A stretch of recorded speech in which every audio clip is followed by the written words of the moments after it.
How about now? Okay, good. Shall we start with presentations, Jolly? What do you think? Okay. All right. So I'll give it to Mark, and she'll tell us about NYC Mesh and volunteers. So thank you. So unfortunately, my co-presenter, Rob J., was unable to join us tonight. So apologies for having one presenter when you were promised two. But we talk, Rob and I, we met through our volunteer work with Mesh, and we have similar backgrounds. I am an elevator mechanic, and he had worked for the MTA, I believe. So he did horizontal rails, and I do vertical rails.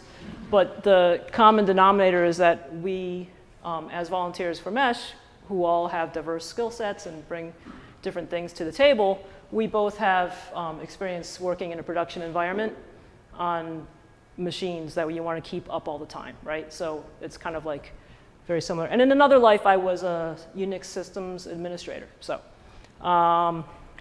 let's see if I can do this. Right. Okay, so here's some happy, probably new members and volunteers on rooftops. And some of you said that you're new to Mesh. Hey, Daniel. But this is kind of like what we do, right? We put aerials on rooftops that can see each other. We cast signals across the top of the city, and we connect to our own connection to the internet, so we don't have to involve any ISPs. We're a community thing. You see, there's a lot of community going on. And like we were talking before, like how we came to Mesh. Mesh is volunteer driven, right? So we're all volunteers. In fact, it's only this year really where we've had paid employees, like independent contractors working for us and contractors, because we are scaling, right? So I already mentioned, like for me, volunteering means applying some skills that I have from previous jobs. So I've done grant writing a little bit, grant administration. I've done some mechanical things. I do it for a living, so putting antennas on rooftops is fun. Organizing people, I have some experience organizing with tradeswomen's advocacy groups, right? And on a national level as well. So what was really cool in my experience when I started learning about NYC Mesh was just getting on the Slack and seeing how people were talking to each other. Remember, I joined during the pandemic, so there was no face-to-face stuff like this, right? So everything that I knew about Mesh was from what people had typed, and somewhere on the website it said, just come and lend whatever skills you have, jump in. And it's true, you get on the Slack and there's a conversation going on, and you jump in, and even if you don't know what you're talking about and you're asking basic questions, people answer the questions. And now you know the answer to the question. And then another person comes along, and so on and so on. So anyone want to share like your notion of what volunteering means in the context of Mesh? You're going to use the mic if you could. Yes.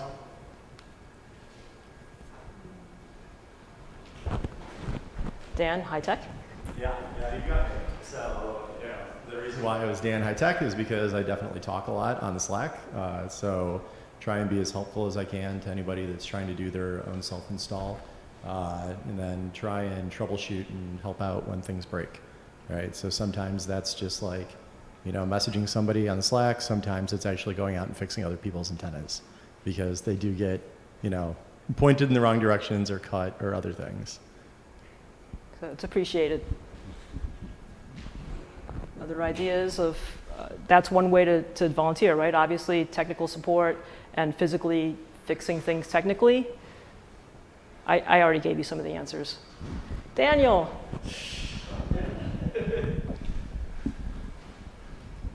Hello, all. My view of volunteering is probably a bit biased just because of how much I do. But I think since volunteering is such a sliding scale, I have a more loose base definition that pretty much anyone who's engaged with the Mesh more so than treating it as a typical ISP, because a lot of people do, see Mesh just as another alternative internet service provider. So when people do understand and take it upon themselves to get a bigger understanding of what the Mesh is and its implications and both its benefits, they are essentially within the volunteer ecosystem, regardless of how much time they actually spend on the rooftop. Nice. Anybody else? One more? All right. That's a pretty good summation. So we're an all-volunteer endeavor, right? So if you go looking on the website and in documents that you'll find various mission statements from over the years. And some of the common themes that are in all of these sort of if someone asks you, what is NYC Mesh, right? Here's something that I think is kind of accurate. We're volunteer-driven, charitable organization, so a nonprofit, 501c3, which is recent, I think, since 2019 or 20, right? With the goal of creating an open, resilient, and net neutral, community-owned and managed network, right? And it's accessible and affordable to all New Yorkers. So we kind of went through and emboldened some of these terms because this talk is about volunteering, so volunteer-driven is a key component here, right? And we own and manage our own network, so that kind of ties into all the volunteer tasks that lead into that goal, right? And this other notion that our mission is to make internet accessible to New Yorkers. In this presentation, I think we're gonna kind of see where we started as NYC Mesh, as a few nodes of people talking about sharing internet and making it happen, and then getting neighbors and getting bigger and bigger and bigger, right? And to the point where we're a sizable organization and we're doing a huge install, like the fiber install in this building, right? Now we are reaching people with our accessibility and our affordability that we're reaching them in a different way than those 3 or 4 people who connected to a hotspot in a bar back in 2013 or whatever it was, right? So let's see where we'll go from here. For those of you who are new to Mesh, here's a nice graphic that a volunteer probably made, right? And it kind of shows the basic configuration where you have the OmniTick, which can cast a signal in every direction, omnidirectionally, and the light beam, which is a point to multi-point. It can point at a sector that's casting its signal out to lots of light beams, right? And it can catch that signal and bring it down on an Ethernet cable into the apartment to an indoor router. Someone's using Wi-Fi in their house, their laptop, and their other devices. And that OmniTick is casting a signal to the OmniTick 2 doors down and 3 doors in the other direction, right? You can reach about 2 blocks, 3 blocks pretty well, even farther, but for the best signal, it's got to be pretty close. But as you can see, the more of these we have, the more meshy it gets, right? So this is the basic idea. And then this can be extended to a block association in Bed-Stuy, Crown Heights. Where's Jefferson Street? Bed-Stuy. Where many neighbors connect to the mesh, having that set up on a number of rooftops. And in fact, you see Saratoga Village, the sector is casting the signal out, and at least 3 light beams are catching that signal and giving it to 4 more OmniTicks, right? So we have at least 7 houses in this picture, I think, if I counted correctly. And that's also an interesting thing as we scale. Just as a side note, we have 3 ways out of this meshlet, right? We have found the hard way that if we only have 1 way out of the meshlet, this is not a good situation. So this means that community is important, right? The layers upon this. Not only does everybody have their gear and they're connected, but they're also interrelating with their neighbors, right? These people, their first names are on their rooftops, right? They probably know each other on a first name basis now. And if Chirag trips over the PoE, the power over Ethernet, and unplugs the gear, now Anton is going to have to go visit Chirag or call them up, right? So again, community owned, that's the notion of community that is what makes Mesh special, right? You don't know anyone next door that has Spectrum usually because everybody has their own deal, but the model of Mesh is that we get to know each other, and that's the way it works the best. Nice picture of the first happy member on the Jefferson block.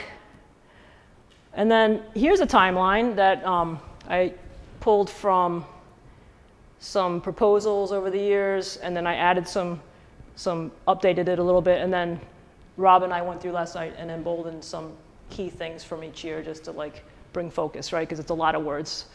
And this will all be online, so you can look at it later. But 2004 is when it all started, right? First node. I'm sorry, 2014, correct. Thank you. ISOC New York grant, we were talking about Jolly being involved and getting us that first influx of money. That's a big deal, right? Because then it enables in 2016 a supernode. And what is a supernode? Zach talked about it last month, but it requires, you know, paying parties for data space and rack space and roof space and peering arrangements, right? And hardware, right? So having that money enabled us to do this.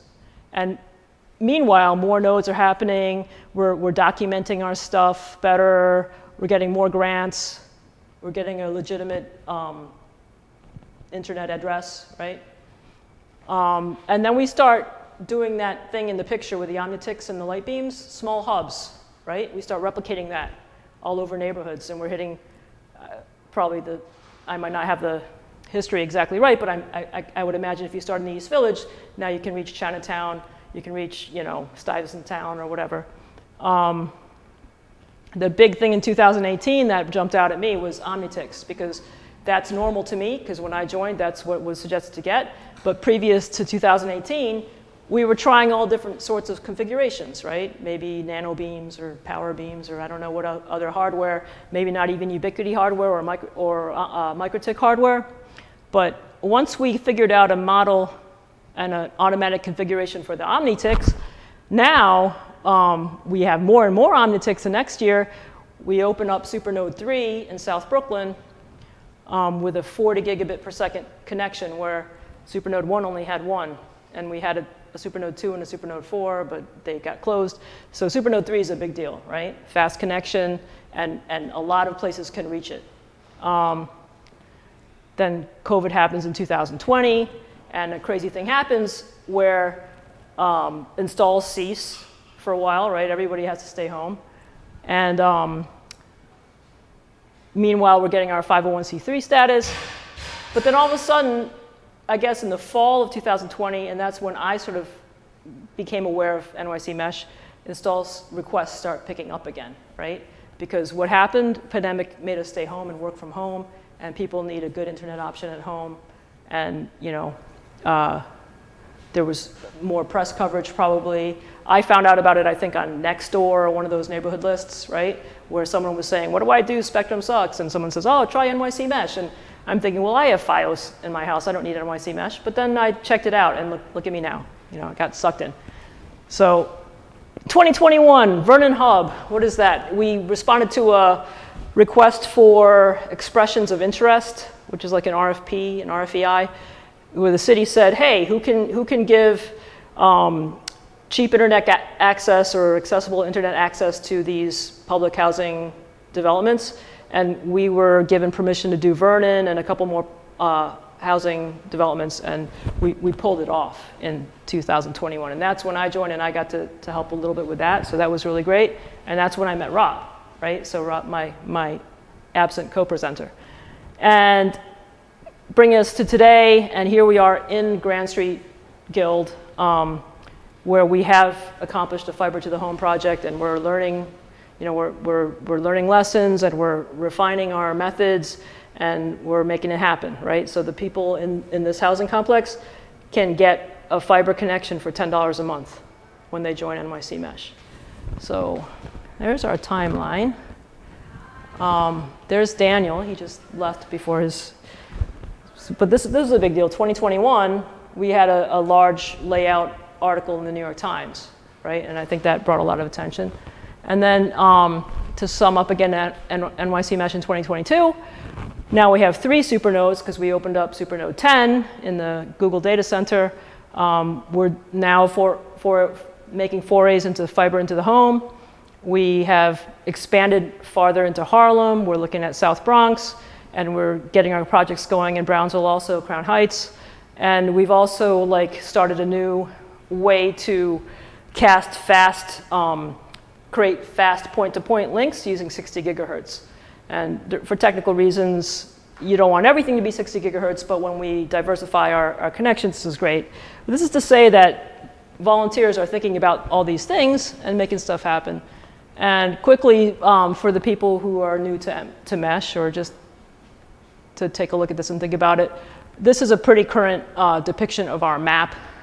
And you see we're heavy in central Brooklyn.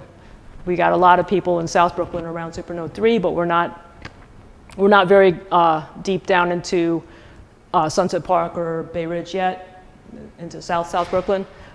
And we're really heavy where we're standing right now, but there's big buildings and stuff in the way. We're not in Manhattan very much, but we've got a cluster going on in Harlem, and we're going over to the Bronx. So that's our map. And then what's cool about our map, if you go to nycmesh.net/map, you can turn things on and off in the layers. And I think it's really cool to see our supernodes. And these purple lines are virtual private networks, VPNs, where people can join the network but not actually be physically on the network. So Supernode 1 and Supernode 3 connect through the internet, but they stay within the mesh because of VPN technology. And then you see the yellow line is our fiber under the street that connects here to 111 8th Avenue, the data center. There's Rob. He couldn't make it today, so that's him on a 22-foot ladder, aiming equipment at, this is the east mast, I think, and this might be the west mast. This might be going to PH. No, there's the GBE. This is going to Saratoga, I think. And then, like I said, on our map, you can turn on and off layers. So here's the medium-sized hubs, where they are in the neighborhoods with sectors pointing in every direction, and people can connect to them with their small hubs, which are the light beam and the OmniTix. So here's our small hubs. So that's everybody's individual connection. And then if you turn off all the layers and you turn on potential, this is all the people who at one time said, hey, can I connect? And for whatever reason at that time, either they stopped inquiring or they can't connect yet, right? So when we go in a certain direction, we'll try to look at these gray dots and contact those people, reply to the email and say, hey, are you still interested? Because there's a hub now and you could connect. So sometimes we get people to connect that way. And here's the stats graph. You can reach it at nycmesh.net/stats. And you can see it, we're at 1,160 active nodes. And an active node, I believe, is a rooftop. So that could have many families underneath it, right? Starting with 2 in 2015 and ending with 1,100. It's a hyperbola. It's not linear. It looks a little linear, but it's swift advancement, right? Okay, so back to volunteering. How are we pulling this off? How is Mesh growing? Well, we see that our number of nodes is increasing substantially. We could say exponentially, but I don't think it's quite. We're now starting to accomplish, and also to court more multiple installs inside a whole building. And of course, it's better if that building is not yet constructed, because then we can ask them to put conduits for us. But it also includes apartment buildings where 10 residents want to hook up, and then we have to figure out how to get them connected, right, physically. Our budget has grown by orders of magnitude. So I remember we said, I forget what year, a few years in, OmniTix was a big thing. And Rob was saying that OmniTix were twice as expensive as the previous technology. So people were like, we can't do that. It's too extravagant. We'll run out of money, right? And now we're just like, here, put Omnis everywhere, and hopefully the supply chain will last our demand. But we're in a different place, right? And the place that we're in now is that if there's a big job that like coring through these 26-story towers, we can hire a subcontractor to do it. We could do it with volunteers and teach people to run a core drill, but why not just, you know, have the data contractor put the conduits up? And we also have some paid employees. So what used to be done only by volunteers, like to go to individual apartments and hook up their connection, we have an equivalent of one full-time employee, I believe, spread among 2 or 3 people, and they're getting this done.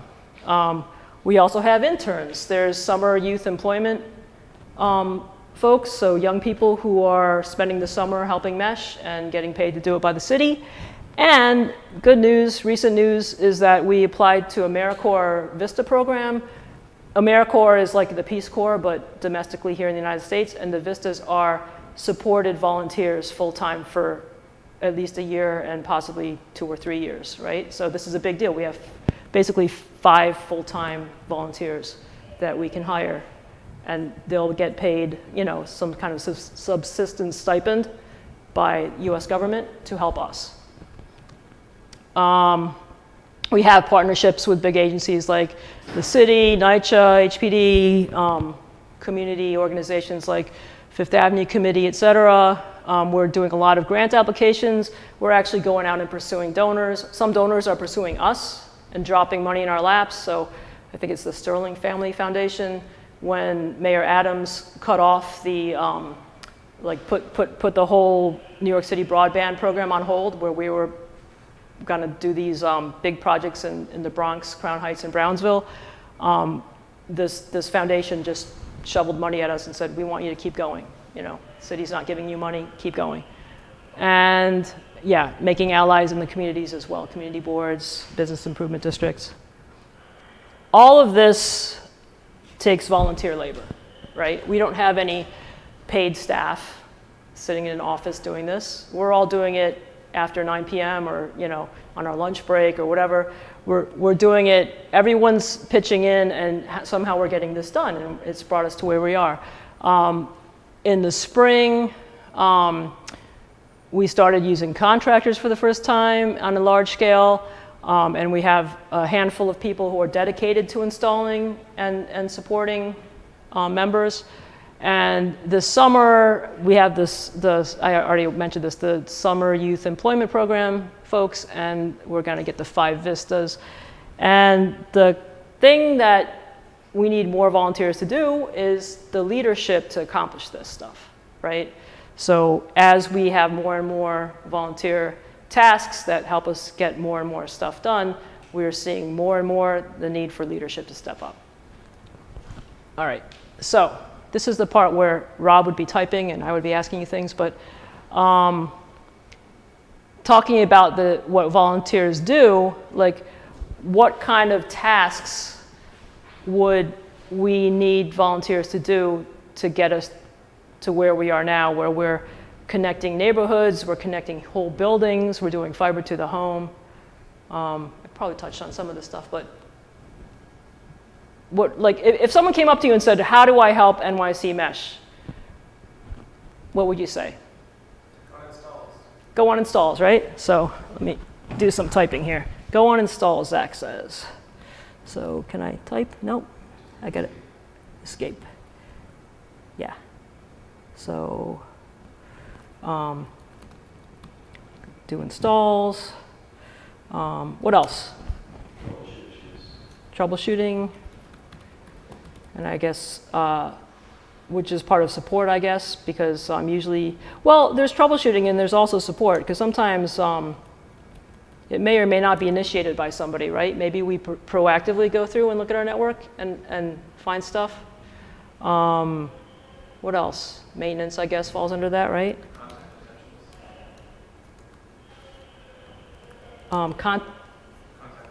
Contact potentials. Did I spell that wrong? Maintenance. Contact potential what's? Installs, outreach. Okay, now we're moving away a little bit from the physical stuff. What else? Network planning. Good one. Technology. research so we don't get left in the dust, right? Anything more? There's a pretty extensive list of things on our webpage. If you go to nycmesh.net/volunteer, right? There's even more things. You know, project management. Fundraising. Correct. And then I'll add grant administration because slash writing. Right. So someone needs to write the grants, and then even to go to the next step of the grant, like we just got this Vista grant, right? We get 5 members for free, but we have to have a meeting with them and talk about what we have to do. So like even figuring out what we have to do to fulfill the grant is work. So yeah, grant administration and writing, publicity.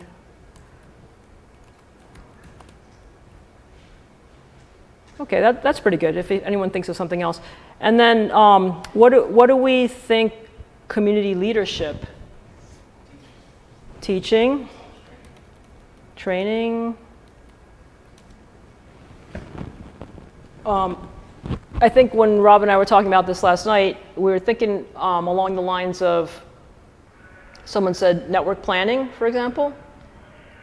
We need to be stepping back from ourselves from time to time to see how it's going, right? Because we can easily just like crank out the installs and drop Ethernet cables from the roof and bore through the wall and set up TP-Link routers, right? But then somebody notices that, hey, you can't have 11 omnis connecting to one that has the point-to-multipoint. It doesn't work. So then we have to step back and think, well, how are we going to rectify that?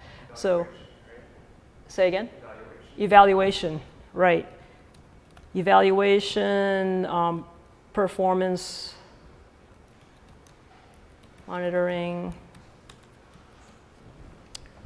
And then I think community leadership, maybe that also involves like outreaching and partnerships with organizations, right?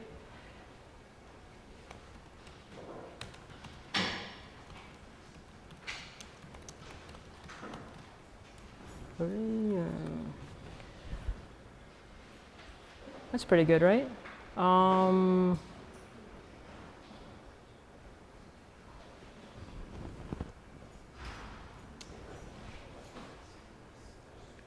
Any other ideas? How did we get here? A lot of collaboration, right? And getting along and working together. I mean, we all come from different skill sets and different experiences, but somehow we did it. Jelly? Making presentations like you are. Put it back to the presentation, right? You said making presentations. Oh, making presentations. Collab. With peer organizations like other meshes and so on. Collab.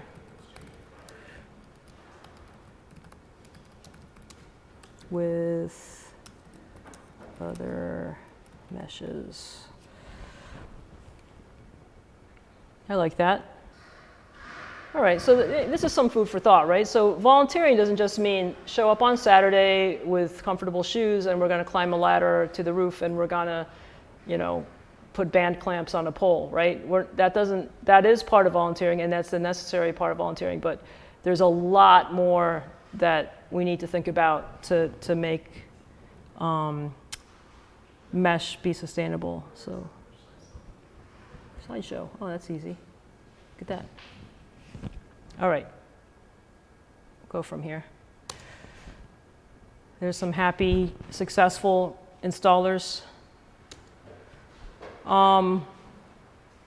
This is kind of a repeat of before, but this is the content that was on the, you can find it on the web page.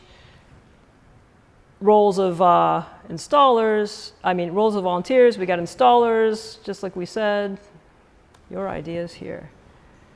So if we were gonna say, hey, we're having a meeting to recruit volunteers, we need people to install, support, fundraise, et cetera, right? So this maybe is a repeat of what we did.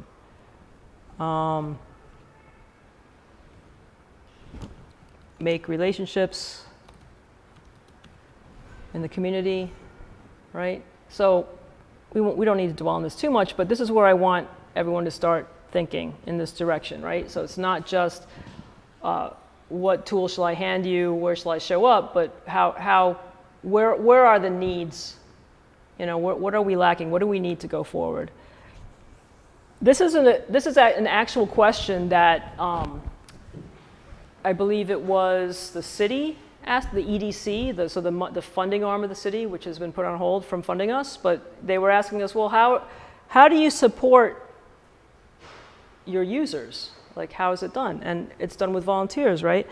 So since the beginning of the Mesh, this is how we've done it. We've helped each other, we've learned from each other, we've done experimentation, explored with each other, and using our connections to each other, we've been able to support the Mesh. We must educate each other, we must enable each other, we must empower each other. This won't work if some of us think others are not able to learn this stuff, right? We have to make it accessible to everyone's comfort level or ability. So even if someone goes to the support channel and says, I know nothing about computers, but my internet doesn't work. If we're doing our job right, hopefully at the end of that, if their mind is open and the person's helping them have an open mind, some knowledge will be exchanged, even if it's a small amount of knowledge. And maybe it's a large amount of knowledge, and then that person becomes a support person as well.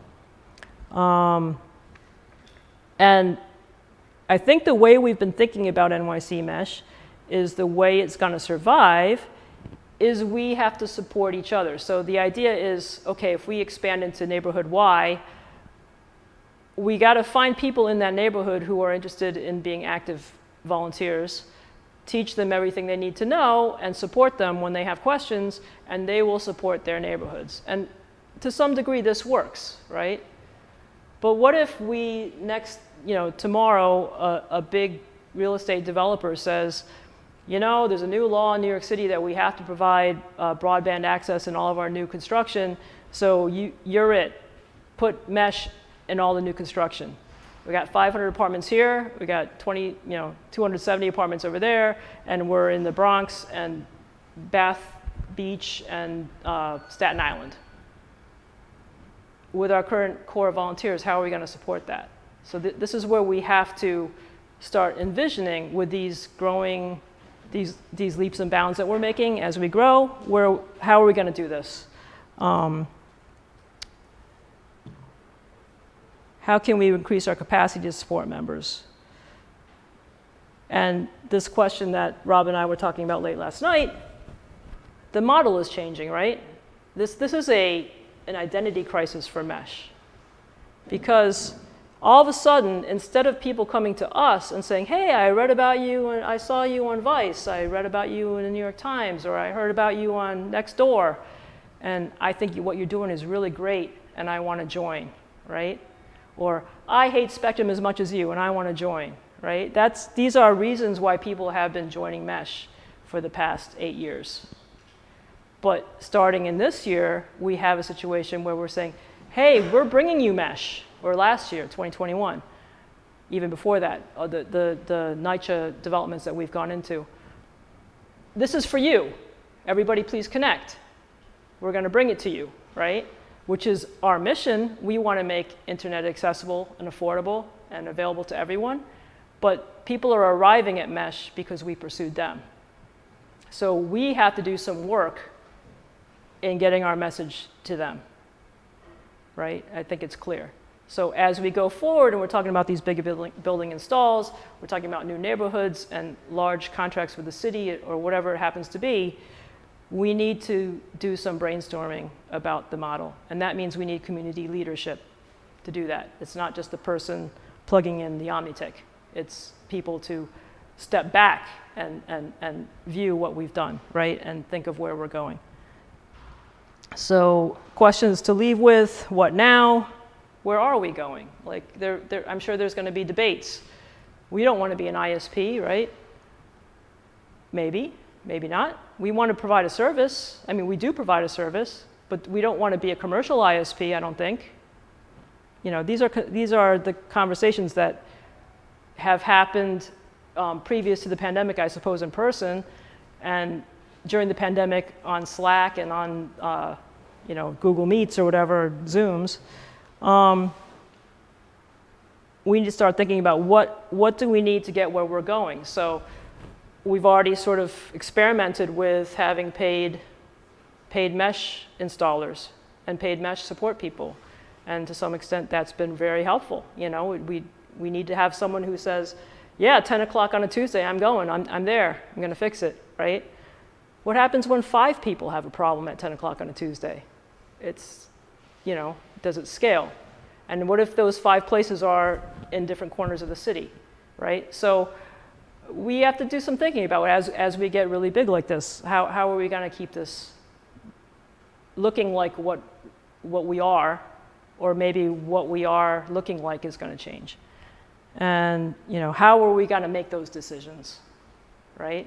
We really pride ourselves in being non-hierarchical and involving everyone's voice, and it's kind of cool, like if you have a really great idea about trying out some hardware or a different project, you're really encouraged to do it, even with mesh funds, right? Because if it's gonna help, if the knowledge of your experiment is gonna help the mesh, this is encouraged, right? So to extend that model, we need to sort of, I think this is where we're gonna go into Zach's presentation, right? We need to start thinking of what we want our community leadership to look like, right? Does it still grow organically? By law, to have a 501c3 with the IRS, we have to have a board, right? Does it have to be, you know, what do we want the responsibilities of the board to be? And what kinds of questions do we want the board to try to answer? And what kinds of expansion do we want the organization to do? So, questions to leave you with. Thanks, I think I talked for a long time. And again, sorry that Rob couldn't be here to lend his great ideas, but I hope you get the idea of what we've been thinking about and what we want all of us to be thinking about as NYC Mesh, so we can go far. Thanks.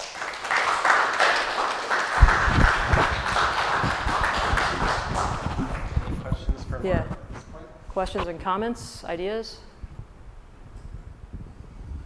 Of course, if not, we will also have a chance to discuss at the end, but it's a great time for these questions, and then we'll have it also at the other presentation, and then we'll have a time at the end as well. Yeah. So I think I have a good grasp on DIY self-install side, right? Which is definitely how you can organically expand, right, without the need for a massive amount of volunteers. To educate people to be more DIY rather than requesting installs, is there? I know there's the wiki, I know there's the web page, I know there's Slack. I don't think that there's like a large YouTube or video instruction presence that explains how to get between those steps.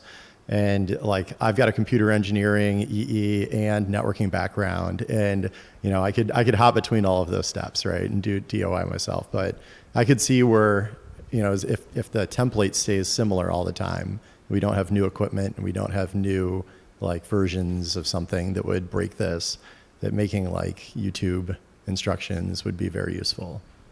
That's a marvelous idea. Daniel, you have a comment about that?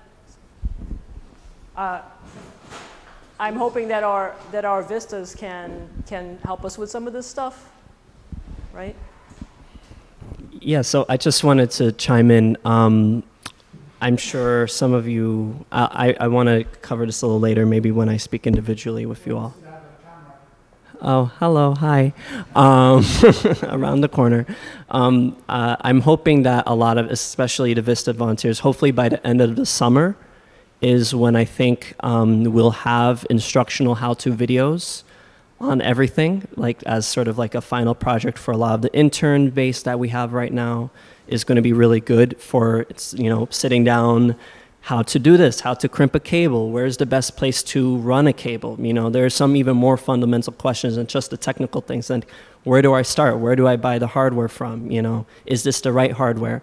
I think we're going to have a lot more of that by the end of the summer, and I'm excited for if you also have ideas for other aspects of a mesh install, which are not as traditional, like where do I drill? Do I drill through my window, my wall? Do I just run it through my air conditioner? You know, these are very real questions that we get all the time. So if you have suggestions for that, definitely hit us up, and everyone's input, literally everyone's input is welcome, because we are sometimes very siloed in the way we think, because we've been doing it for a while, and we need the lack of knowledge to expand knowledge, if that makes sense. And that another idea that I've had, a wish list thing that I hope the Vistas can help with, and maybe some of you will help with, is a troubleshooting template chatbot type of thing. Because what happens is people come onto the support channel and they ask a very similar question to every other person, and then, you know, friendly volunteers tell them the same series of steps.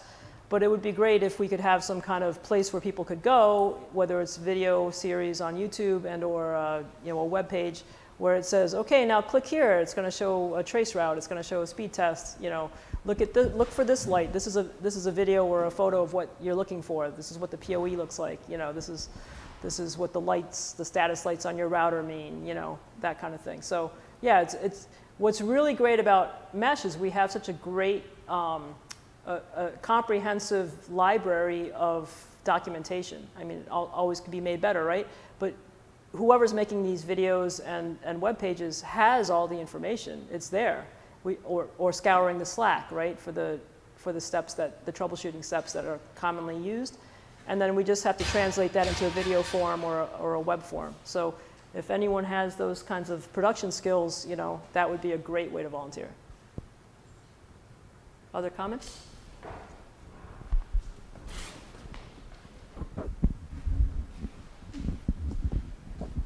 This is going to sound a bit silly, but it sounds like a key part of this model is the community as it exists here, and also the community as it exists like in the distributed network of people using these meshes, like your neighbors, as in the Bed-Stuy example.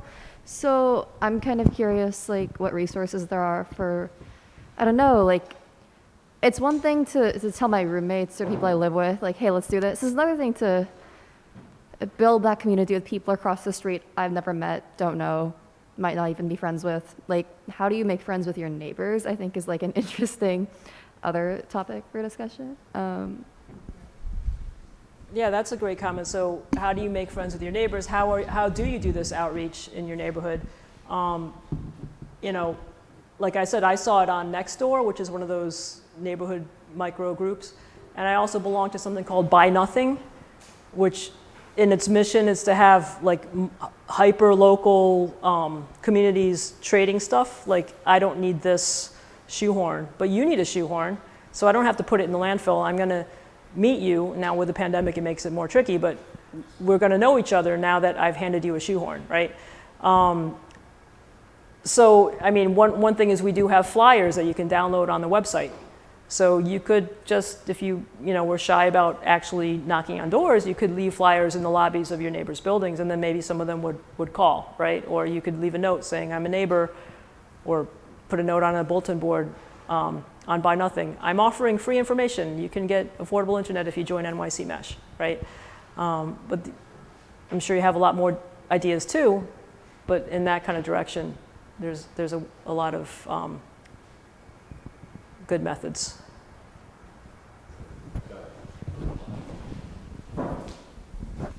So when I was faced with exactly that same type of thing, right? So I was in my building. It's like a big warehouse, lofty place, right? And luckily I have roof access and all the room in the world that I'm going to put antennas on it. But when I wanted to tell the neighbors that I was bringing this into the building, I didn't download the flyer. I made my own flyer, but I made it look attractive with like the map and the purpose. And And then I printed it out and I put it on every one of the exit doors of the building. And so then people that I definitely did not know in the building, I was like, come to my unit, knock on the door, introduce yourself, if you want to use this service. And it's not them buying the equipment. So I purchase the equipment, I pay for the monthly donation, I pay for my electric, right? All of them are just using that as a service, right? So it's me that's providing it. So that's been one way. Another way, somebody went on and looked at the map online, and then they saw that I was the nearest Omnitech in their area. So they just privately messaged and reached out to me inside of Slack and then asked and said, hey, is there any way, how do I hook this up? And then I just kind of privately went offline with them and helped them through the process. So it's kind of like an organic one way, and then the other way it was kind of a reach out. Great. Other thoughts, comments? Thanks. So just wanted to echo hands-on education would be great. If we did a YouTube series, that would be fantastic. Anything coming later this summer would be terrific. For somebody who's gone through the wiki, gone on one install, do you have any recommendations for a crimper to buy, or some things you can do hands-on, or if there are specific dates for events coming up? And then second question, so you mentioned different roles besides hand-on installs. If you'd say like top 3 roles that it's really needed urgently by the organization, which would those be? My idea is support. So we have a voicemail box. We have support. We have a voicemail box, and some of us kind of see the voicemails go by in email form. It would be great if we had a crew of people and a system developed so we'd know when someone answered something and made sure that everybody got answered in a timely fashion. And also these development, the YouTubes and that kind of thing, I think that all falls under support, right? Installers, we need more people to volunteer to do the individual installs. So that was great organically. A neighbor reached out to Dan and he hooked them up or helped them, advised them, or physically did it, I don't know, either way. We need a lot more people to do that in a lot more neighborhoods. So it doesn't always fall on the same people who have to travel far from a different neighborhood. It can fall on a crew of people in a certain neighborhood. And yeah, I think as we go forward, project management is something. So maybe a community organization that wants to be our ally. So the other day, Brian and I were on a call with the Sunset Park Business Improvement District president, right? And they have commercial interests. Maybe we don't really care about the bid, but he's very well connected because the bid, well, first of all, he was Carlos Menchaca's chief of staff, so he was hooked into the city council world, right? But he also has contacts with, the council member and the assembly member and the other business improvement district kind of organization. So someone has to make those cold calls or find those connections, and then other volunteers can join those meetings. And maybe out of 10 of those outreach efforts, something will happen, right? So that's a good question. Any other top volunteer roles anyone could think of besides installer, support, and outreach, fundraising? Daniel. This one is one that takes a little bit more time to, I guess, we don't have a trust issue, but it takes more time to really know about it to get into this one, especially for people who are not as able to get out into the, to installs. And I've been doing a lot more just because I've gotten busier because of my own life situation stuff. Like to be able to be on the front of doing tickets when installs come in. I'd love to also do a video on like how to do line of sight calculations. Like if someone says, hey, I'm at an address, how can I get installed? It's pretty easy to do it, but you just need to have some institutional knowledge of like, that's what this NYCHA building looks like, and that's what that other building looks like, and understand how to see that in a photo, how to have the customer service skills to understand when someone's not doing what you ask, and how to do all those things to make sure someone has a good experience getting on the mesh, even though that we're 100% volunteer. Some people are often surprised that like, wow, this seems like, people are responding to my email. even though it's all volunteers, because having that base of people who can do that. So if you're interested in doing some of that stuff, there's a lot of GIS work that I sometimes do when I'm, late at night. It's a good thing that other people should learn how to do. And if you're interested, that's also something you could definitely get into doing. Yeah, that's a great one. There's a comment online. Daniel Jacobson says, really love the presentation so far. One thing I've noticed is that there's a decent amount of information about the very straightforward getting started DIY install kind of vein, at least enough to bang through as someone who has used the command line now and then. It seems much more difficult to upskill folks into that next level middle skill set of troubleshoot when mesh is down, get involved with infra planning. The best I've managed to do is lurk on Slack and try and see what Daniel, Marg, Olivier and are talking about. That's an area I'd love to contribute to, but struggle to get involved. I get that all the time. I think a lot of people get that all the time here, that it is a little bit hard to get involved, only because, it is, we'll acknowledge, right? I mean, I'm speaking for others, but, it is very institutional. I remember, so a little background, I'm Daniel, by the way. I came in late for my job, but I started volunteering in October 2020, probably because for about 3 months I had no idea what the Mesh community was, because all I knew was the website. Somehow I got to DIY without even touching Slack, which was kind of interesting. But then I realized what is the underlying stuff, and it's very easy to miss the community aspect because it is kind of, just a few really cool people who seem to be on Slack all the time and don't have a real job. They do. They just look like they're not doing anything else.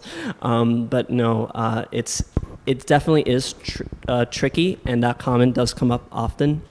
I think the biggest thing, and the way I've seen people like Dan get involved, is just by participating, asking questions. They're not annoying to ask questions, to just be like, hey, I want to tinker with my own node, or I have questions about how this stuff works. The more questions you ask, the more you just put yourself on there. All of us are so excited and eager to share this information, truly. So just putting yourself out there and saying, hey, I want to be more involved and I want to do X, Y, and Z, just go for it. No one, you get bonus points for that, honestly. The more people who want to learn, the more we extend that knowledge. And definitely that's the way I'd suggest going about it.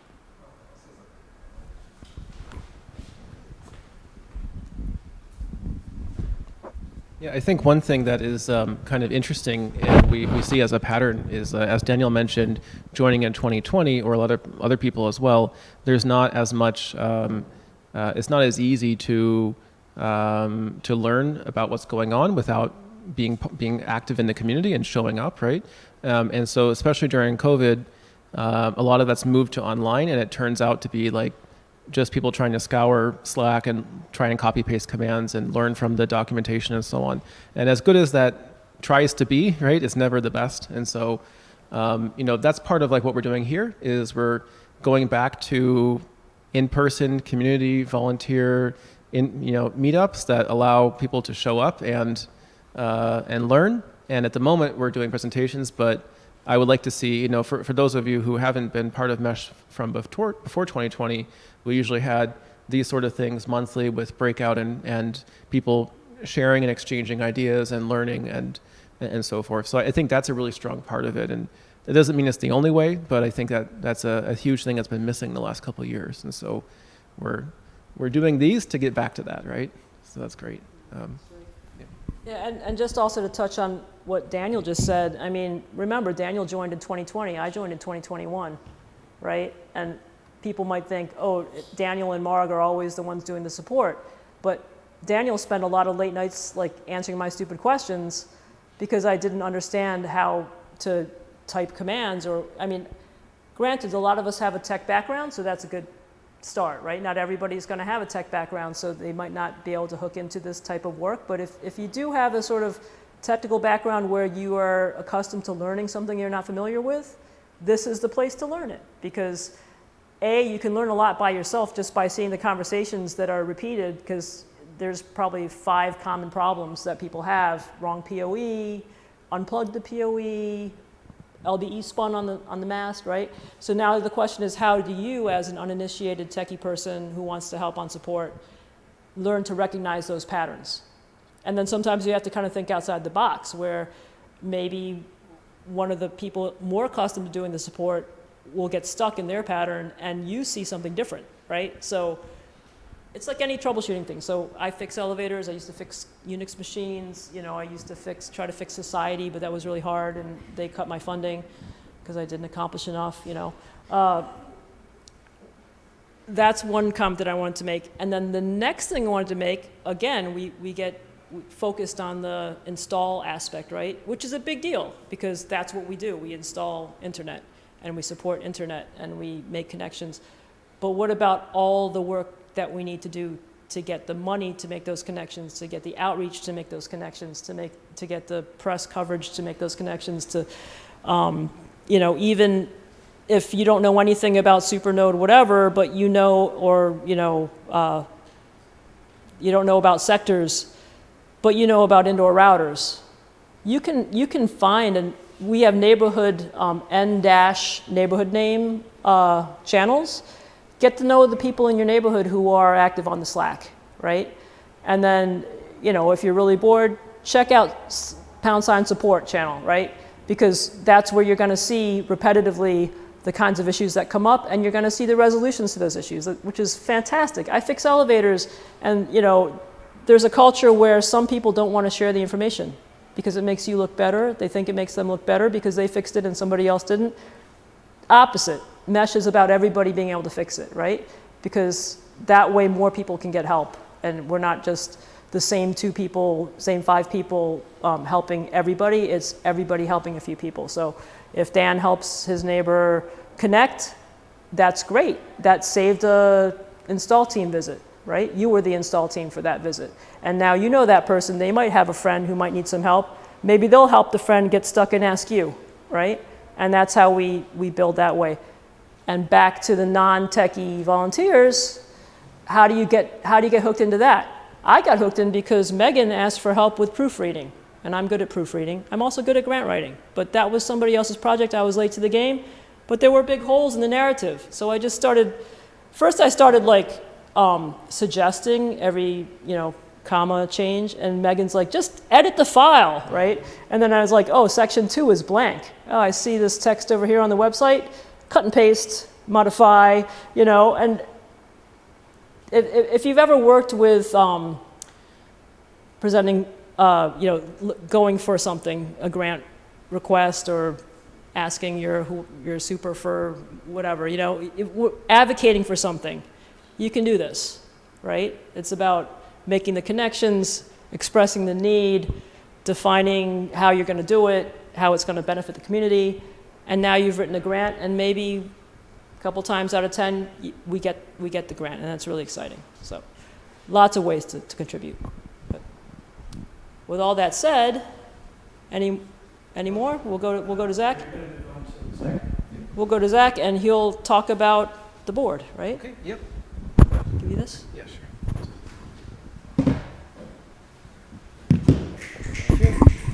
Thank you, Mark, for that presentation. Very nice. Yeah. Indeed. Thank you very much. And personally, I'm really excited about a lot of those things, like instructional videos and things like that. And I'm also really excited, and you probably heard me push several times about us being back in person. I think that's really good, or even just having org meetups at all. So I think that's really nice. And I think those are important parts about volunteering and raising up community leaders and learning, and various people here have helped other people. Those are community leaders, right? So I think that's good. So what I would like to talk about with you guys is, I would like to talk about our organization structure, and specifically about the board of directors. And the reason I'd like to talk about this is because, as Mark mentioned, the most important part of the mesh is all the members and the way that they're laid out together, and the way that they help each other, and the way that they teach each other, and how people learn, and how the network builds. And then we happen to have organization needs because of that, right? But I'd like to bring some attention to how this aspect of it functions. And also, it's one more volunteer opportunity that you can do as a community leader, right? That's one thing you can do in the Mesh. It's a role you can fill. So the Mesh organization, the board, what it does, and we're going to touch upon elections, which are going to come up in the near future. So why talk about this at all? I feel like there's confusion about how our community operates. There has been confusion rather, and I think it's hard to. I see there's laughter in the back, but it is a thing that comes up, right? There's various talk about coups going on. There's various saying like, oh, there's an inside crowd over there. Oh, certain people are in charge or things like that. And there's whispers like this, and I think it's negative for the community because, as Marg mentioned, there's tons of volunteering opportunities which are really important. There's also, I think, confusion about what the board does or why we even have one, and why, how, or even if there are elections or anything like that. So the goal of the presentation here is I'd like to generate cohesion and understanding about what this is and how that ties in with volunteering, and drive us to continue to operate the organization together as a joint set of people, volunteers and contractors and so forth. And I'd like to help raise up new or more leaders to help lead the organization. And I love the term that Marg used, the community leadership. There's a ton of different roles you can fulfill, not just this one, and this might not even be the most important one. All right. So the history of Mesh, I actually did not completely look at Marg's presentation. I accidentally copied this. And I also added my own things on the end, just like she did, which are slightly different, right? But then, as you can see, we have an increasing number of things happening every year. And if you just look at the last couple of years, COVID, a number of hubs. We completely redid one of our most popular hubs, Saratoga. We have park deployments, which is kind of interesting. And then even just last year, we did tons of negotiation and work on this building. I missed a whole bunch of things. There was tons of grants that we all spent a lot of time on that I didn't even include in here because I just didn't even think about it. We had quality improvements. We had 1 gig plus links that got deployed in the last year. So we had something at Cooney in Harlem. We have DeGraw Hub. Hopefully, this year we have the Mesh office or Mesh room around the corner at this building. We did this building, which is like 600 apartments. We have dark fiber, another supernode. We have a bookkeeper. We have contractors. We have this Vista grant. And then not even finished this year, we have potentially fiber in another building, potentially a large building or two in the Bronx. We're probably going to have more than 100 gigabits of internet before the end of the year is over, realistically, collectively. We're getting 70 gigahertz, 10 gigabit plus links going up, right? And we might even have a node at Columbia before the end of the year. So there's quite a bit going on actively, or maybe has it already happened? Anyway, it's a lot of stuff going on, and as you can see, I don't even know all of it, right? Which doesn't matter. Taking that same timeline and kind of looking at a few very poorly constructed lines here, continuums, the number of nodes online has kind of increased, and last year we were at 1,200 or so. Before the end of this year, if all of these things go well, we might be at more than 2,000 nodes online, right? We might even double this year if we're not careful. And if you look at that same time, how much money has the Mesh organization had to manage? We've gone from basically $0 in the first maybe 4 years of the Mesh organization up to somewhere around 10K. And then you can see, yes, this number is smaller. We were losing money for a while, which is not a bad thing, right? And then we started increasing a little bit. We got some additional grants, and we stopped spending so wildly. And now we have a good pile of money that is to serve the community, right? Additionally, what was our structure? Well, in the very beginning, it was really, at the core of our Mesh is a loosely organized a self-organized set of people who just kind of did what they needed to do. And then we transitioned to fiscal sponsorship around the same time as we have this 10K number. And now in the last couple of years, we've transitioned to a nonprofit, a self-sustaining nonprofit. And if you look at this word right here, I'd like to talk about this word, fiscal sponsorship, circled, and what does it mean? And oops, there was supposed to be a slide where I circled both of these, so I apologize. You can see that the fiscal sponsorship is right next to the 10K, so there must be something related to that activity. So what is a fiscal sponsorship? Well, assuming that we're not a criminal organization, which we're not, when somebody gives you money, you have to put it into a bank account. Like you kind of have to. Someone can't just hand you a pile of cash and then you just hold it in a bag unless you're like, a sneaky organization. And bank accounts have to belong to somebody. And grants need to be given to nonprofits and they have to report on how the money was used. And so a fiscal sponsor is an organization, in this case, here's that slide, we used the Internet Society of New York, who happened to be the one that gave us this 10K grant, and as somebody who Jolly is a member of and was on the board of, I think, for a while. 30K. Okay, I apologize. It was 30K. I miswrote this. I'm sorry to the Internet Society. Thank you very much for your grant and for sponsoring us. So the Internet Society was our first fiscal sponsor from around 2016 until around 2019. And the way it worked is we had a bank account in their name. We were a project of the Internet Society, and we spent money in accordance with the project's goals. And there's really great things about this. It's easy. There's no board or responsibilities on our side except to, not misspend it. We had an instant nonprofit tax-exempt status, so this is really good for launching an organization quite well. And as a set of people who were loosely associated in different neighborhoods of New York, pointing antennas at each other across the water, that worked really well because no one had to be in charge. There didn't have to be any kind of organization, right? But it comes with a couple downsides. And this is nothing against the Internet Society. We really like them. They're still great friends of ours, as we can see, one is here. But the fact is that the money is not held by anybody who is on our board of directors, right? It's their organization. They manage the money. The role is in their organization, and they have it, right? So we're limited in the spending, the management, and the access to the money. Additionally, there's a sponsorship fee, which we're happy to have given them at that time, but there is a fee for it. And more importantly, for us to grow as a nonprofit or as an organization, we need to kind of prove ourselves by becoming our own nonprofit, because our name doesn't show that we successfully finished any grants because the grants are all within their organization, right?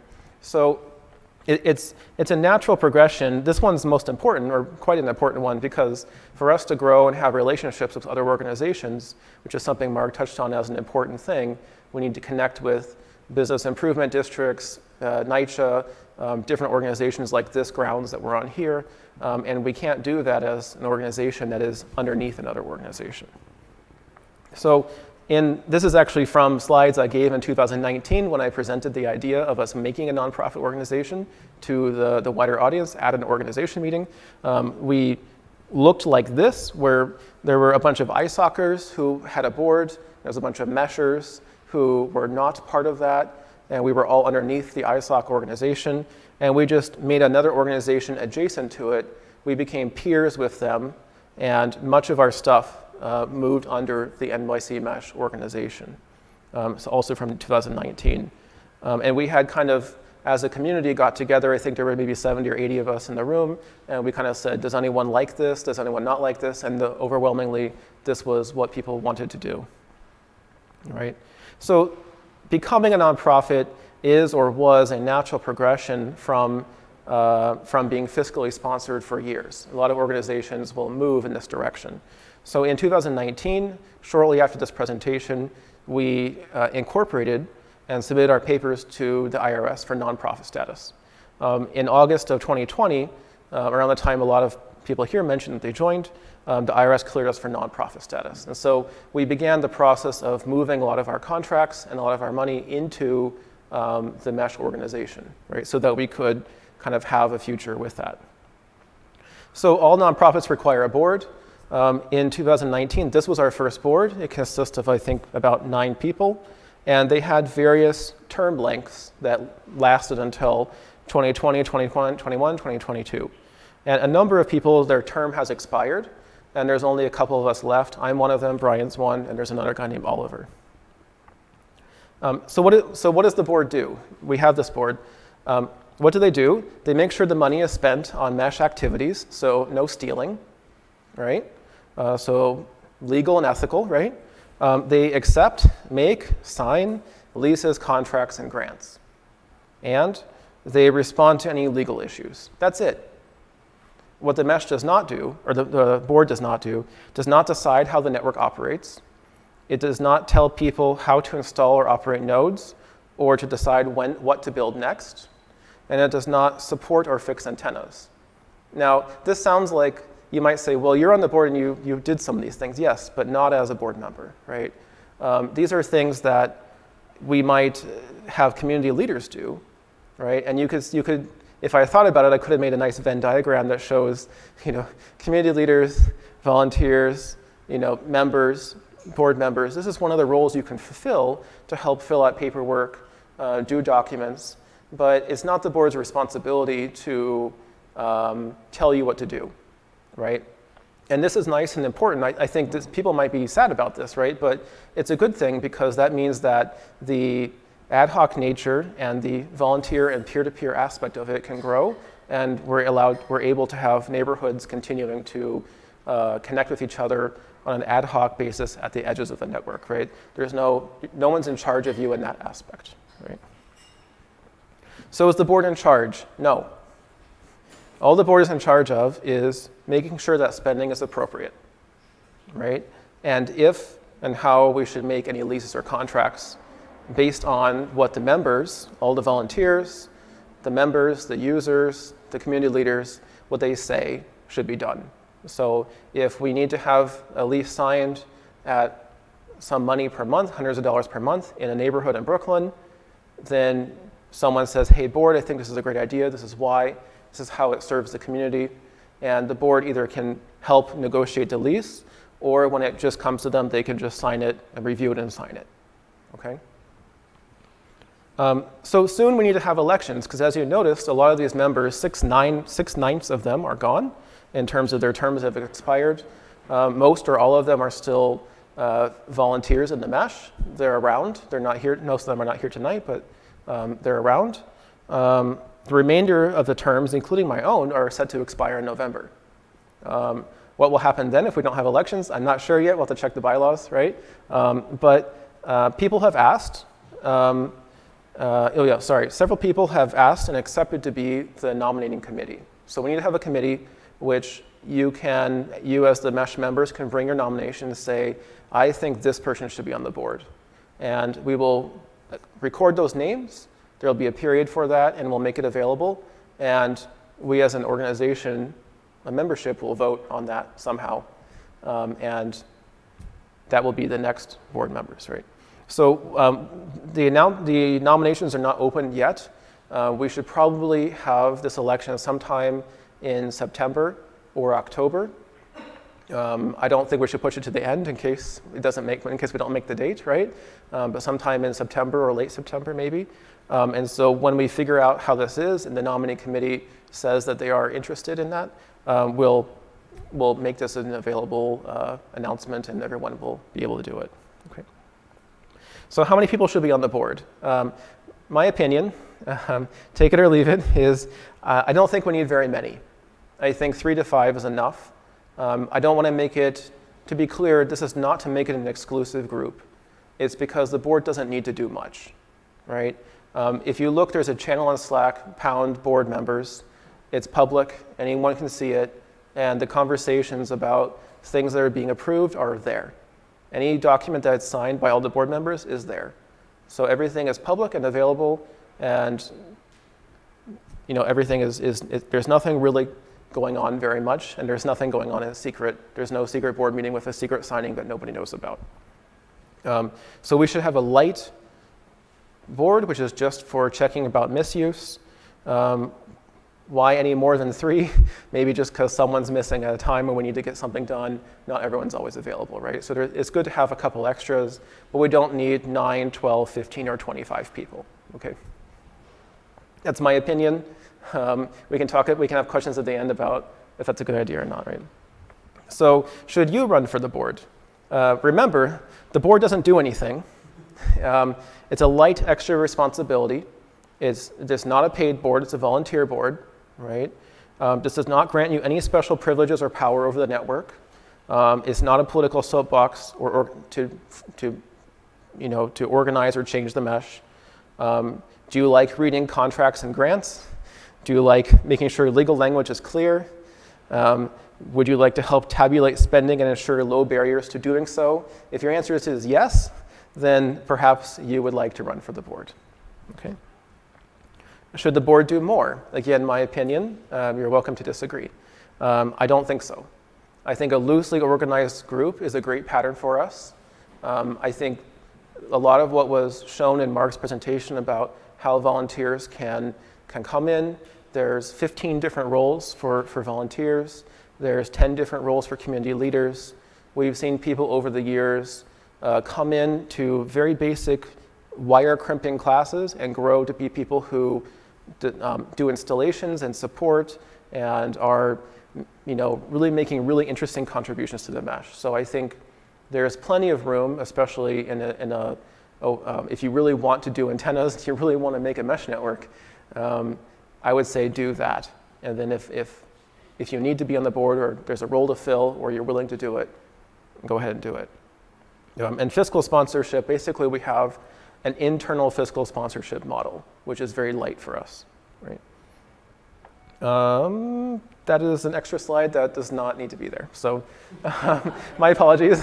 Why? Yes, it's the question that we're all asking ourselves. That's it. That's my presentation. So I'm happy to take questions.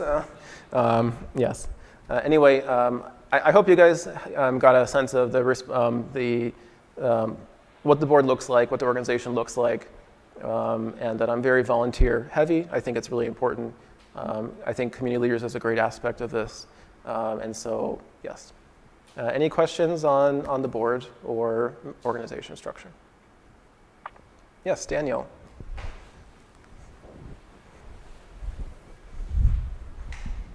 Now, I know in your presentation, you had discussed about, sort of that the main organizing, the main driver forces of like what to do in the mesh, how to organize, what to build and where is done by members.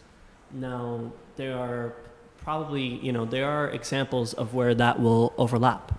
Like, for instance, I think I'll give a real example. At one point we were discussing fiber to Harlem. Right, and that is a conversation that can, because the decision-making process is a cost model, right? There is a time where any decision like that will overlap from the members to the board. How should those discussions take place to make sure that the board is doing what's in their best interest, especially when it's a member-driven idea? How do we convert that from member decision to a board decision? That's a good question, yeah. So remember that board members are also members of the mesh. They're also mesh members, right? So ideally, all of their goals are the same. Now, let's say we want to do fiber to Harlem, and it's super expensive. I think the investigation and the need for it should be driven by the members, which may be board members who are acting as a member, right? They're taking off their board hat and saying, I live in Harlem, I would like to see this happen, because, and then they should have a good reason. I think Harlem needs it for this reason. This is a good idea for the mesh, right? And if their idea is good enough, and if it makes sense, and they present it at, say, an org meeting, and people like it, and there's really no objection to it, or we have the money to do so, then there's really no reason the board should say no, right? Now let's say that there is contention. There might be, let's say that they present it to the board, and the board says, we don't like it, none of us live in Harlem, right? That would be a bad outcome because you could clearly see that the board is not acting in the best interest of the mesh, they're acting in their own self-interest.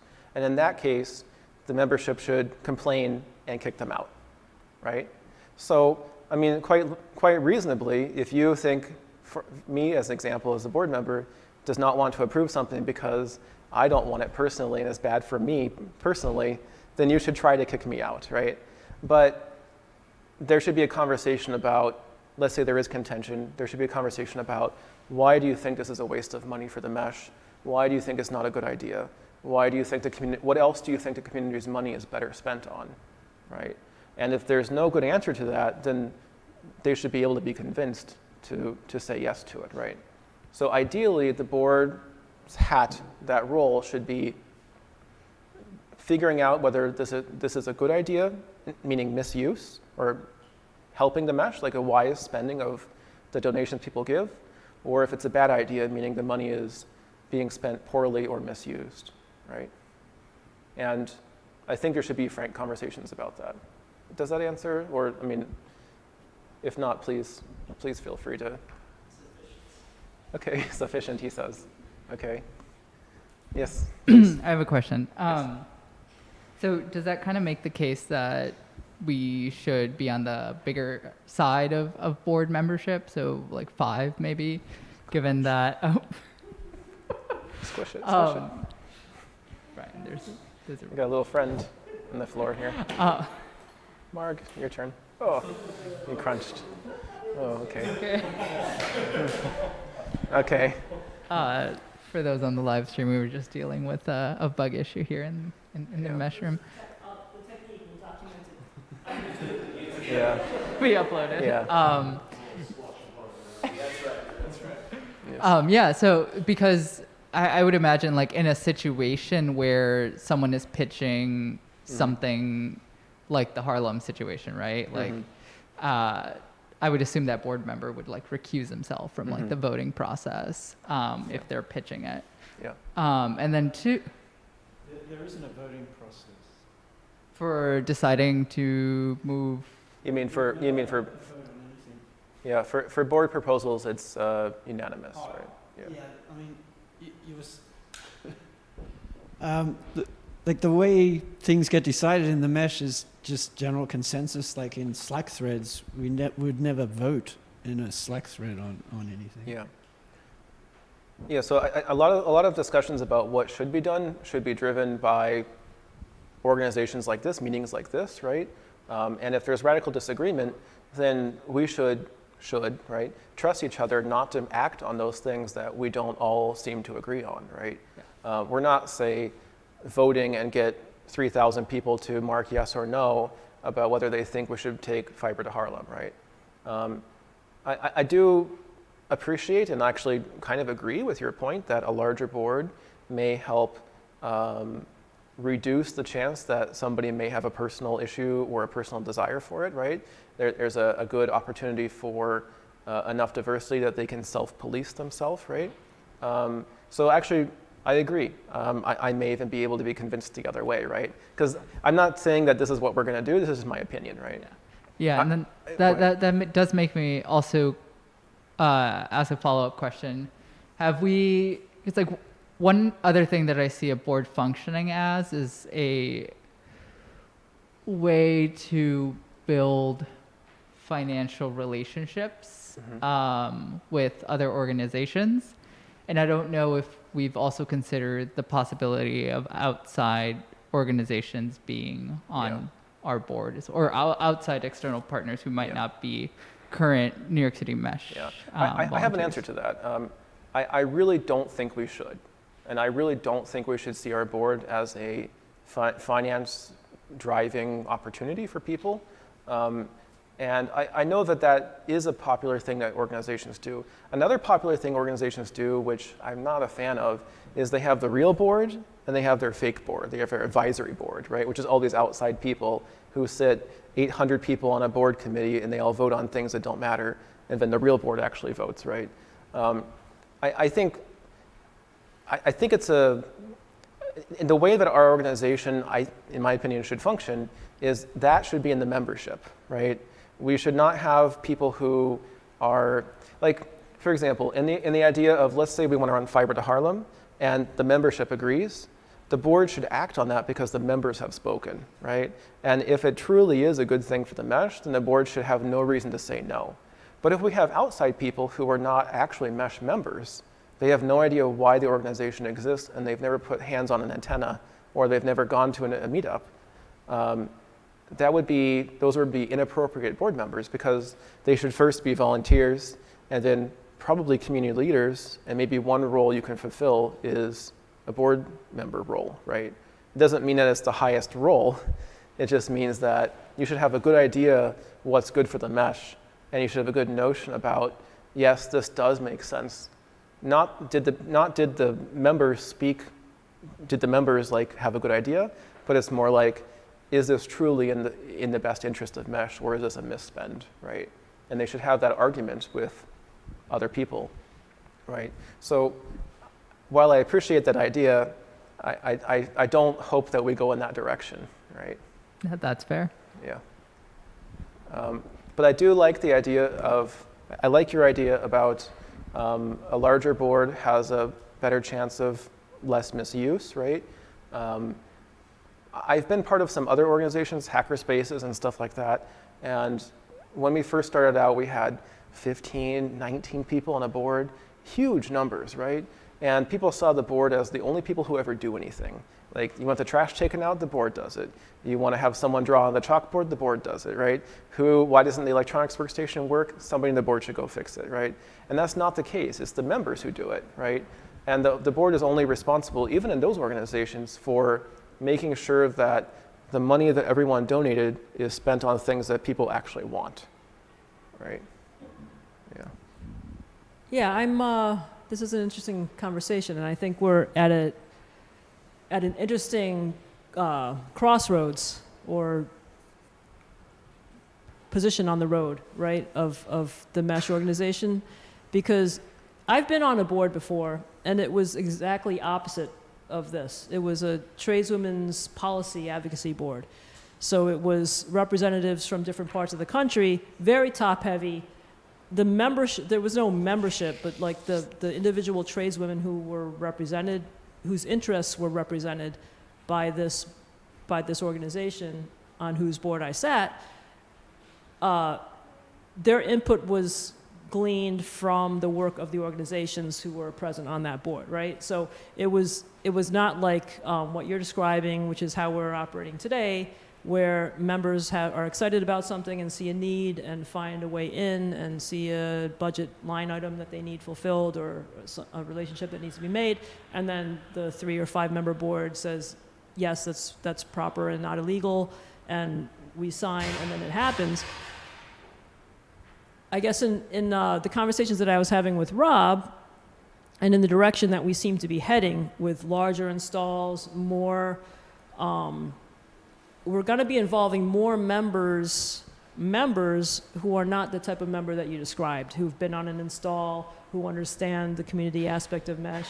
And maybe part of that is a messaging task that we need to, like, for example, this building and the building next door, can they run for board?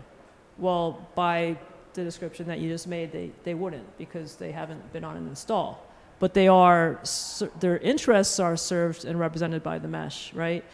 I'm kind of going around in circles, but where is the role of, who's going to fulfill the role of the steering committee? Like, we're talking about stepping back from what we're doing and seeing where are the gaps, what have we done right, what can we improve on, which direction is the best direction to go in right now. We have a lot of brilliant people working on some of these decisions right now, and they seem, to be valid directions to take, but I can see as we get bigger that this could get trickier. So where is the role of visionary and steering committee? Is organic community leaders stepping up and doing some of that work in their own corners of New York City gonna do it? Yeah. Like, is it gonna, I don't know. I think we're bumping into some questions in our current state. Yeah. I think on the board that I sat, we had a whole weekend, several days that we went on retreat, and we formed a mission statement. We figured out the direction that we wanted to go and the 3 tasks that we wanted to accomplish that year. And as current Mesh, we do that organically. Mm-hmm. Does it extend to the scale that we're trying to achieve? Yeah. That's a question. That's a good question. Yeah. I think different organizations can organize in different ways. For example, this organization that you mentioned, I'm sorry, I don't know much about it, but it sounds like they had representatives representing each area or each subunit, right? And they came together in order to figure out all together what they want to do as a whole, right? And so that sort of organization is an organization where they're bound together to be stronger together and to have cohesive mission, right? Our organization, I think, our organization is to further this network, right? To further people learning and doing and being self-reliant and self-deploying their things and working with their neighbors and so forth, right? And so I would say that the steering committee is those who show up, right? Those who show up regularly and who put volunteer effort and time into doing things. Those are the steering committee. And perhaps what we should do, I don't mind the idea of a retreat. Maybe we need to recognize community leaders and say, Marg is recognized for her contribution and she should, she is an A+ student. She's a community leader, right? Daniel is recognized for his contribution. Brian's, and we do this and we say, these are people who are thought leaders, they're idea producers, and they're helping people do stuff, right? And those, I would say, are the steering committee in conversation with what people want and what we see other organizations and other neighborhoods and community organizations that we all touch. What do they want and how can they help us grow? In my opinion, it's wrong to have that on the board because that's more of a top-down thing where they're saying, well, what you guys should do next is move into Harlem, right? But what people need, what really should happen is people in Harlem should want to have something happen there, right? So only if they want people to be there, should we be there. So for example, if someone in this building wanted to, so my point is, I don't believe our board is a representative board. It's more a legal, ethical, moral board that makes sure that as a whole, the money that is being donated to the Mesh is being used for the whole, right? And not overspent in any one neighborhood or stolen or misused, right? So if someone from this building wants to be represented, if they want to be on that board, certainly.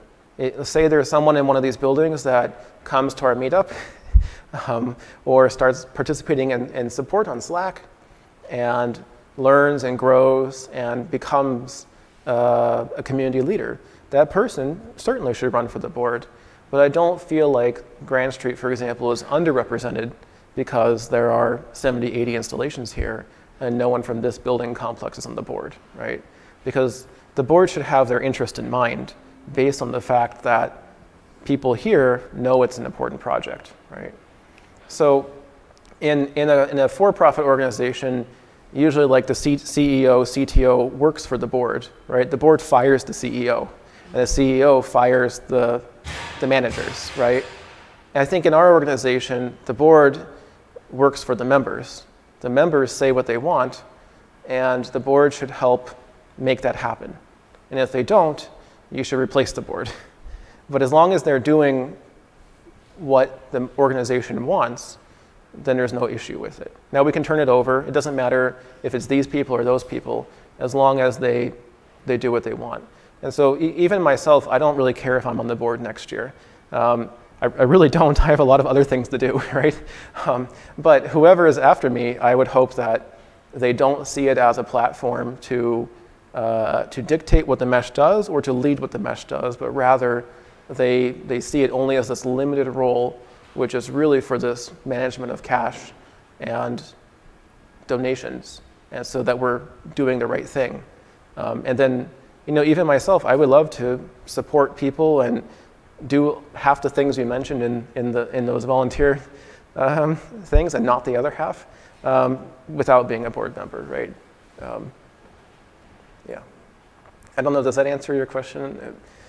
Or is it a non-answer? But those are good points. Okay. It's something to chew on. Did I miss something? Because I'm happy to change. No. I think we, as the Mesh, are going to have to step up our strategic planning. I'm sorry. I think you did give me information that helps me understand your opinion. Okay. And I think we as the Mesh may have more conversations about how are we going to accomplish the strategic planning that's going to be required for the big leaps and bounds that we're making, Yeah. and maybe that's not a board responsibility, or maybe some of us think it is, or however model we have to do it, we have to make it happen. Yeah. So I mean, that's a good point. If the members don't think this is what the board should do, then they should raise that, and we should change the role. My recommendation is that we don't do that. And you're right. I think you said it in the right way, and I respect that. That it helps you understand my opinion, and you don't have to take my opinion, right? But I think it's this way because I think this is a really sustainable model. And in other organizations I've been part of, this is where we got to, and it was like, we really wish we could achieve this, and when we did, it was like, it was golden. And so I don't think that this means that you don't do strategic planning. I just think you do it in a different way, right? And so I hope that you guys don't see that I don't want to be part of strategic planning. But I think this is my opinion about how the board should go, and I really hope that we hold to this model. And if we as a whole think that it's a good idea and we support this, then that's what will sustain this, right? Yes. But if we have like misalignment, then I think we'll end up fracturing. So yes, I'm hoping whatever it is that we decide, we're all behind it, so we don't have factions or splinter groups or anything like that, right? Whatever it turns out to be. Yeah. Other questions or comments? Yes. Just a quick question. If somebody is interested in being considered for a board position, what would the next steps be? Next step would be when we open up nominations in the next at the next board meeting, I hope, that you put your name in the rank. Yeah. Put your name in the ring. Anyone else? One. And if you wanted to be omniscient to some degree of things that are going on, like what's the best way to be in the know of that? Would it be subscribing to every Slack sub-channel and looking to see what everyone's talking about at all times? Or is there, you mentioned that like there's the board channel, right? The board channel doesn't... That's execution, right? That's yes. Not really the forward thinking. Is there like a space where, is there like a sub-room there where forward thinking exists? So not anymore. We had a channel for kind of community leaders who were talking about, like somebody from every neighborhood who were talking about things, and that kind of fell apart when COVID started. So we closed that down. But there is currently no steering committee. There is no place where community leaders come together and talk about what's going on in their neighborhoods and what they think people that they've seen recently are interested in, right? So we don't have that. We should. But currently the way is follow support, follow every channel. Most of us are in every channel, which is super annoying. The board channel does not really have much in it, right? On purpose. We've actually, I meant to make a slide. We've literally taken about 3 actions in the last 2 years, right? That's about it, right? It's really near zero activity, which is not a bad thing, I think. Could be more, but I don't think it should be 10 times more. But, yeah, so perhaps we should think of a way that we can, maybe there should be a steering committee channel. A question is who's part of that? Maybe we should recognize community leaders, raise them up. We used to have an idea of like a neighborhood leaders. This person's in charge of Park Slope, this person's in charge of Greenpoint, and so on. Not in charge of, but they're like the loudest voice. They're driving installations, they're talking to the neighbors. They're helping coordinate installs in their own neighborhood. A lot of those people have gotten busy with other things, right? So I really do think we should have something. I hope that might answer some of what Marg is looking for, right? So yeah, I think it's a good idea, and we should try to make that happen. Yeah. Thanks. Yeah.